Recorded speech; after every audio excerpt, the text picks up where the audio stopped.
Materi berikutnya adalah tentang klasifikasi makhluk hidup.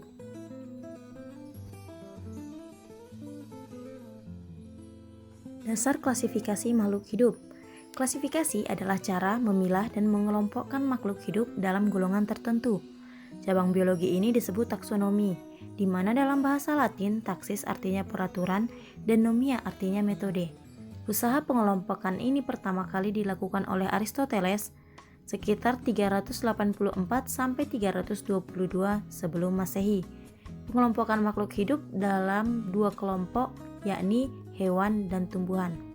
Pada tahun 1735, Carolus Linnaeus mempublikasikan bukunya yang berjudul Systema Naturae. Karyanya merevolusi ilmu taksonomi dengan mengklasifikasikan makhluk hidup berdasarkan beberapa tingkatan, mulai dari kingdom hingga spesies. Kemudian manfaat klasifikasi. Yang pertama, memberi nama makhluk hidup yang baru ditemukan. Yang kedua, mengelompokkan makhluk hidup berdasarkan persamaan ciri yang dimilikinya. Yang ketiga, mendeskripsikan ciri-ciri suatu spesies atau kelompok makhluk hidup yang membedakannya dengan spesies atau kelompok lain. Yang keempat, mengetahui kekerabatan antar makhluk hidup dan jarak kekerabatannya. Serta yang kelima, mempelajari makhluk yang jumlahnya sangat banyak dengan lebih mudah. Kemudian masuk ke klasifikasi sistem 5 kingdom. Awalnya, Linnaeus pada tahun 1735 hanya mengklasifikasikan 2 kingdom, yaitu vegetabil ataupun tumbuhan dan animal ataupun hewan. Kemudian Haeckel pada tahun 1866 mengklasifikasikan 3 kingdom yang terdiri dari protista, plantae, dan animalia. Kemudian Catton pada tahun 1925 mengklasifikasikan menjadi 2 empire, yaitu prokariot ataupun belum adanya membran inti dan eukariot atau adanya membran inti. Kemudian Copeland pada tahun 1938 mengklasifikasikan 4 kingdom yang terdiri dari Monera, Protista, Plantae, dan Animalia.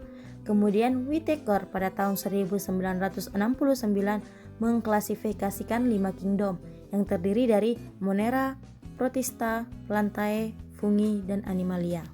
Kemudian tabel perbandingan karakteristik kelima kingdom. Klasifikasi yang pertama adalah organisasi sel. Monera bersifat uniseluler. Protista, beberapa spesies sudah multiseluler. Untuk fungi, hampir semua bersifat multiseluler, dan Plantae dan Animalia multiseluler. Ada tidaknya membran inti. Untuk Monera tidak ada. Untuk Protista, fungi, Plantae, dan Animalia ada.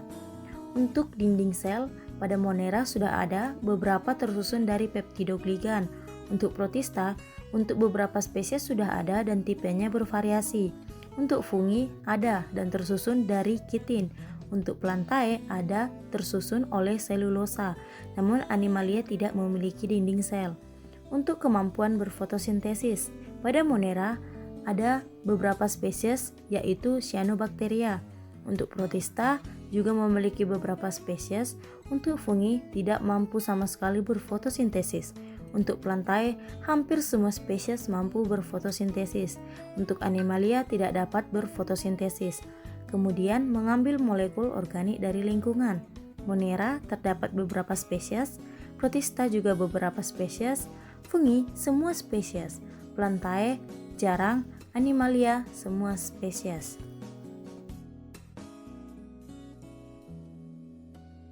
Kita masuk ke kingdom pertama yaitu Monera.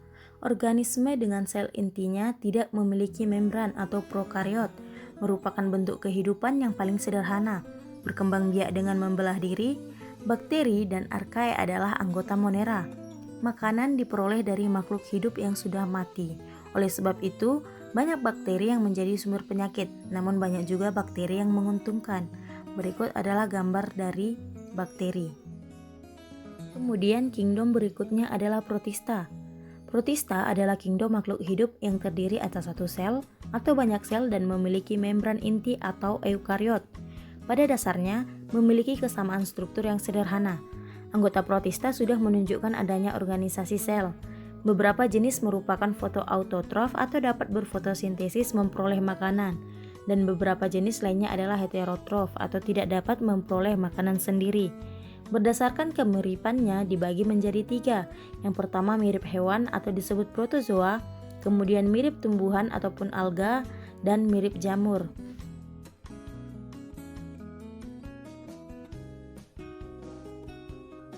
Kingdom berikutnya adalah fungi ataupun jamur. Beberapa jamur mirip tumbuhan, namun mereka tidak dapat membuat makanan sendiri karena tidak memiliki klorofil. Makanan diperoleh dengan menyerap zat organik dari lingkungan sekitar. Banyak jenis makanan yang dibuat dengan bantuan jamur, seperti tempe oleh jenis jamur Rhizopus stoloniferus, roti, kecap, dan lainnya. Beberapa jamur juga dapat merugikan dan menimbulkan penyakit, contohnya kurap. Untuk gambar paling atas merupakan jenis jamur travel. Jamur ini adalah jenis jamur termahal di dunia, yang sering kalian tonton di TikToknya Siska Kol. Kemudian pada gambar di sampingnya adalah penampakan jamur mikroskopis yang dilihat melalui mikroskop. Contohnya, jamur pada tempe. Kingdom berikutnya adalah Plantae. Tumbuhan merupakan makhluk berklorofil. Mereka dapat menggunakan cahaya matahari untuk mengubah materi sederhana menjadi makanan melalui proses fotosintesis. Dunia tumbuhan dikelompokkan menjadi tumbuhan berpembuluh dan tidak berpembuluh. Tumbuhan tidak berpembuluh atau talus disebut Talophyta. Kita dapat melihat pada gambar di atas yang diwakili oleh lumut hati. Sedangkan tumbuhan berpembuluh disebut Tracheophyta atau pohon-pohonan yang sering kita lihat.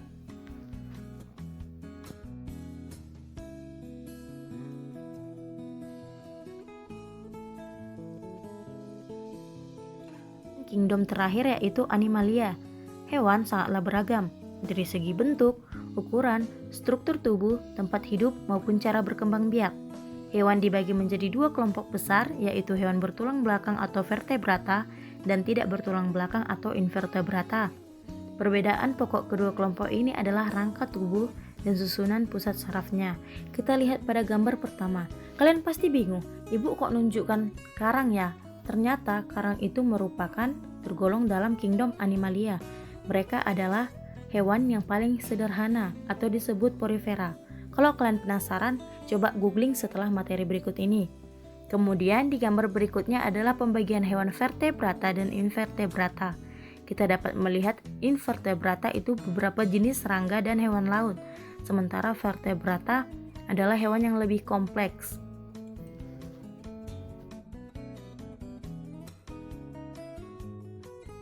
Kemudian kunci determinasi dan kladogram.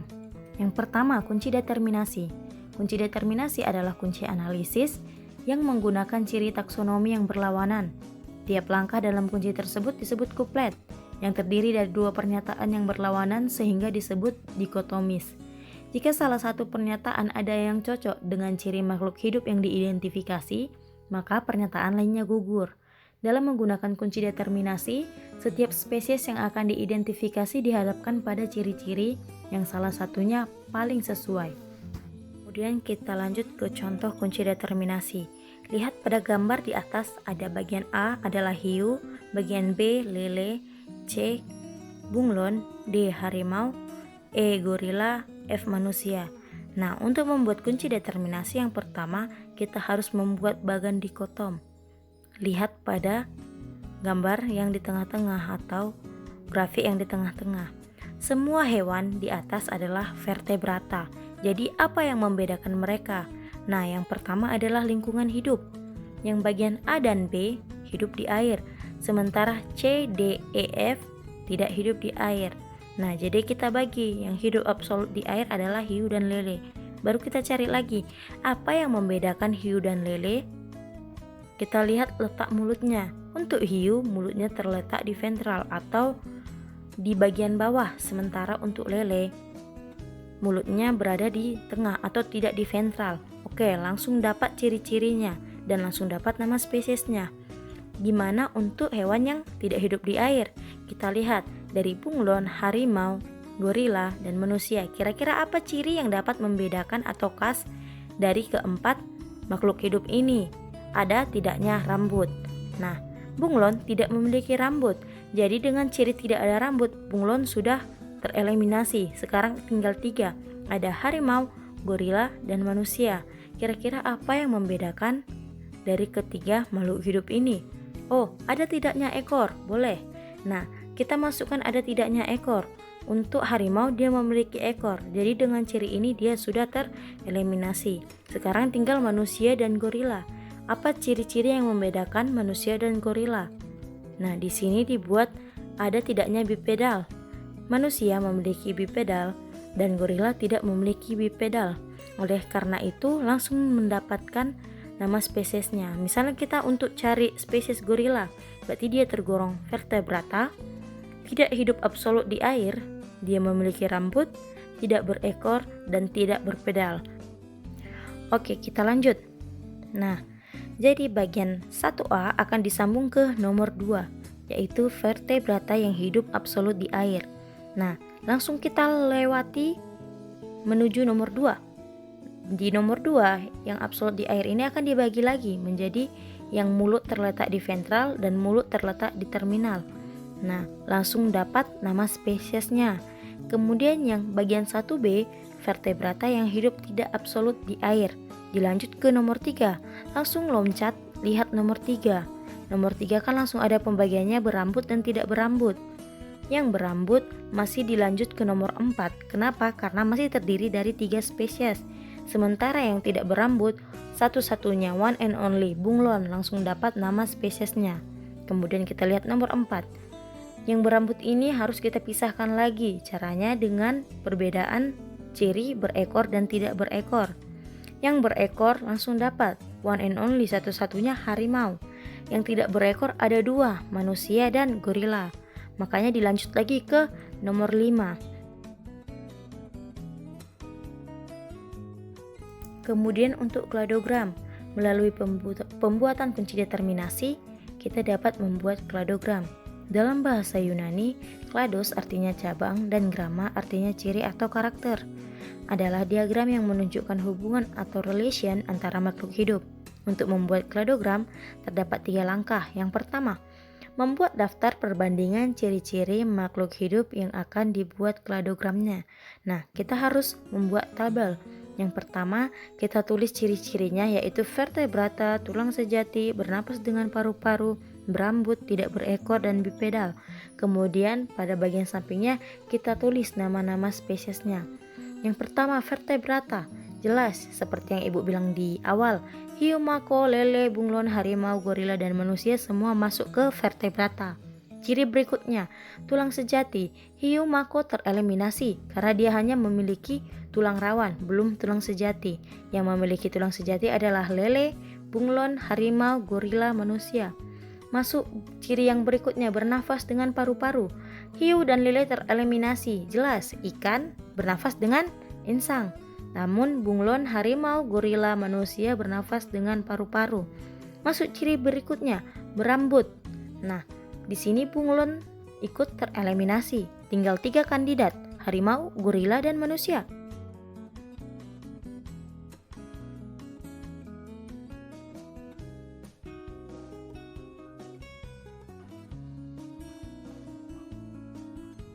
Kemudian membuat diagram Venn dari tabel perbandingan.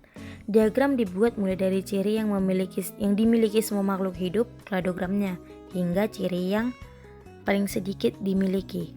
Nah, lihat petakan di vertebrata. Petakan terbesar adalah petakan vertebrata, di mana di dalam petakan ini terdapat manusia, gorila, harimau, bunglon, lele, dan hiu makau, yang artinya semua hewannya adalah vertebrata. Kemudian masuk ke petakan bertulang sejati. Hiu makau atau mako terletak di luar petakan bertulang sejati, yang artinya hiu mako tidak bertulang sejati. Kemudian bernafas dengan paru-paru. Lele dan hiu mako terletak di luar petakan bernafas dengan paru-paru, yang artinya lele dan hiu mako tidak bernafas dengan paru-paru.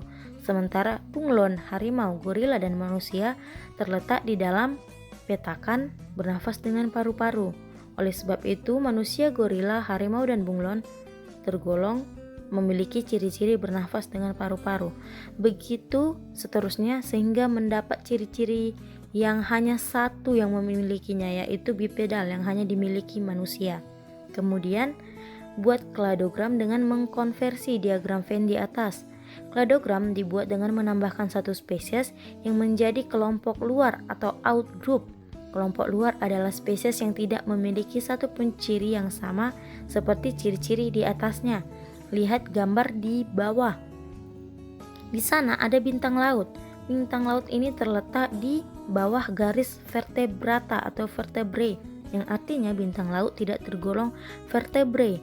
Kita lihat ciri berikutnya, ada garis tulang sejati. Nah, hiu dan bintang laut terletak di bawah garis tulang sejati, yang artinya mereka tidak bertulang sejati. Begitu seterusnya sampai bipedal. Gorila, harimau, bunglon, lele, hiu makau, dan bintang laut terletak di bawah garis bipedal, yang artinya mereka tidak memiliki bipedal, sementara manusia memiliki. Begitulah cara membuat kladogram.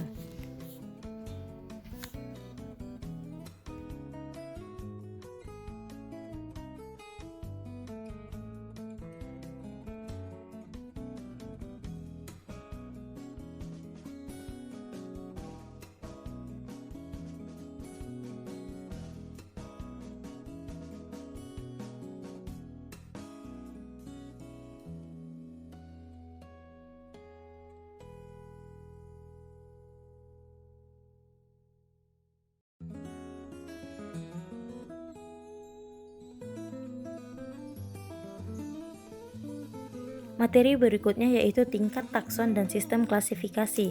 Yang pertama adalah kingdom. Tingkat takson tertinggi dari suatu makhluk hidup. Kemudian yang kedua adalah filum atau divisi. Masing-masing kingdom dibagi atas beberapa filum untuk hewan dan divisi untuk tumbuhan. Kedudukan filum dan divisi ini sama ya, hanya saja filum digunakan untuk hewan dan divisi untuk tumbuhan. Yang ketiga ada kelas. Setiap filum ataupun divisi dibagi lagi menjadi takson yang lebih rendah yang disebut kelas. Kelas untuk alga umumnya berakhiran Pisce, tumbuhan umumnya berakhiran Opsida, dan fungi umumnya Mycetes. Kemudian keempat, ordo. Setiap kelas dibagi menjadi takson yang lebih rendah yaitu ordo. Nama tumbuhan umumnya berakhiran ales. Contohnya kelas Dicotyledon dibagi menjadi ordo Malvales atau bangsa kapas-kapasan, Rosales atau mawar-mawaran, dan Graminales atau bangsa rumput-rumputan. Yang kelima adalah famili. Setiap kelas dibagi menjadi takson yang lebih rendah yaitu famili. Nama famili tumbuhan umumnya berakhiran ace dan hewan umumnya ide.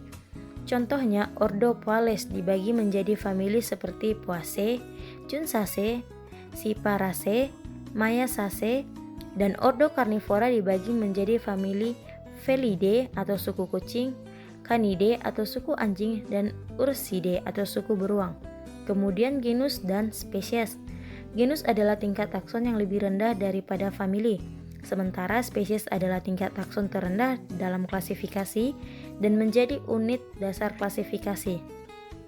Penamaan spesies pada awalnya menggunakan polynomial nomenclature atau tata nama polinomial, yaitu nama genus dan diikuti deskripsi spesies. Carolus Linnaeus kemudian memperkenalkan sistem tata nama binomial yang disebut binomial nomenclature. Aturan ini disebut binomial karena pemberian nama makhluk hidup terdiri dari dua kata. Aturannya yaitu yang pertama, nama satu spesies terdiri dari dua kata. Kata pertama adalah genus dan kata kedua adalah petunjuk jenis atau spesies. Contohnya Mangifera indica. Huruf pertama nama genus ditulis dengan huruf kapital, sedangkan huruf pertama petunjuk jenis adalah huruf kecil.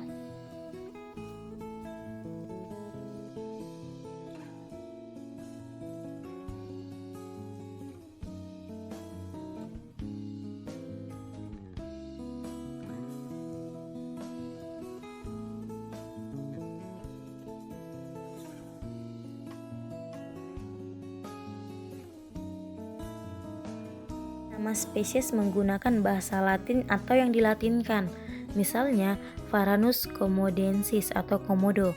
Nama spesies harus ditulis berbeda dengan huruf-huruf lainnya. Dalam teks dengan huruf tegak, nama spesies dicetak miring atau italik.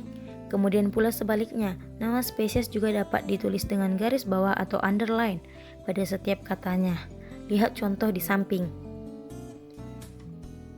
Kemudian jika nama spesies tumbuhan terdiri atas lebih dari dua kata, maka kedua kata dan selanjutnya harus digabung atau diberi tanda hubung. Contohnya kembang sepatu, Hibiscus rosa sinensis. Jika nama spesies hewan terdiri dari 3 kata, maka nama ketiga bukanlah nama spesies, melainkan nama subspesies. Contohnya, kucing rumah yang jinak, Felis maniculata domestica. Yang terakhir, nama spesies juga dapat mencantumkan inisial pemberi nama spesies tersebut. Misalnya, Origia sativa L atau padi. Huruf L tersebut singkatan dari Linnaeus.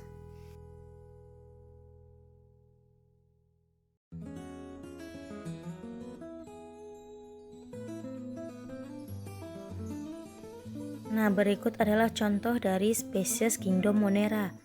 Kingdom Monera, filum Proteobacteria, kelas Gamma Protobacteria, ordo Enterobacterales, famili Enterobacteriaceae, genus Escherichia, spesies Escherichia coli.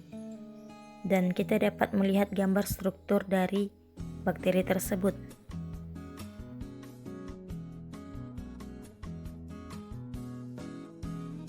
Ini adalah perwakilan dari Kingdom Protista dengan filum Euglenozoa, kelas Euglenoidae, ordo Euglenida, famili Euglenidae, genus Euglena dengan spesies Euglena viridis. Dapat dilihat pada gambar bentuk dari spesies tersebut.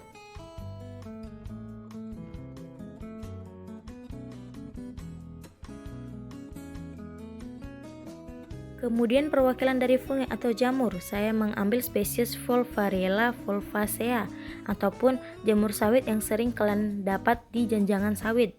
Dengan kerajaan atau kingdom fungi, divisi Basidiomycota, kelas Homobasidiomycetes, ordo Agaricales, famili Pluteaceae, genus Volvariella, spesies Volvariella volvacea. Yang keempat, perwakilan dari Kingdom Plantae, divisi Spermatophyta, kelas Dicotyledone, ordo Euphorbiales, famili Euphorbiaceae, genus Manihot, spesies Manihot utilissima, atau yang sering kita dengar dengan daun ubi ataupun singkong.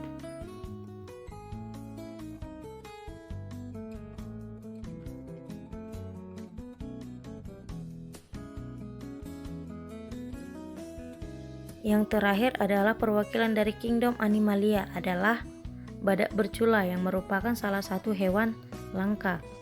Kingdom Animalia, filum Chordata, kelas Mammalia, ordo Perissodactyla, famili Rhinocerotidae, genus Rhinoceros, spesies Rhinoceros sondaicus.